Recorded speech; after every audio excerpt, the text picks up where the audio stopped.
Welcome to another edition of Sherpa Shorts. I'm Martin Johnson, and I'm here in Austin Reliability Labs with all of our test equipment, as you can see. So today we're talking about environmental testing, and you may be asking yourself, well, why is that really important? Let me give you an example. There's a medical company. They had a small 50-cent part.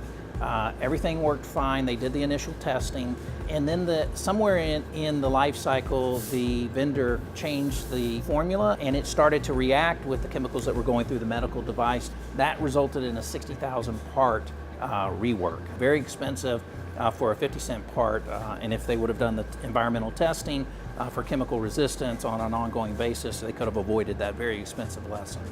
So when we think about environmental testing, there are really three things that you want to consider. It starts with material, picking the right material for the application and the environment it's going to be exposed to. Secondly is picking the right print orientation and production method.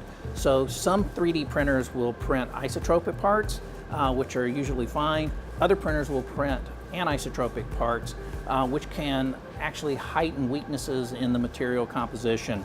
So you get a magnified effect. Another aspect that you want to consider is not just testing the 3D printed part itself, but the system and all the components go with that. Because sometimes there are unintended reactions between the 3D printing material and some of the other parts.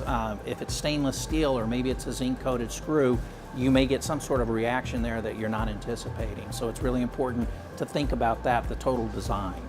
So again, remember, when you're testing, you want to consider the material choice, how it's interacting with the environment, the design of the part and how that's interacting with the environment, and then also your production choice and what implications that may have for the final product in an environment. I hope you found this helpful. Until next time, this is your Sherpa Short. Have a great day.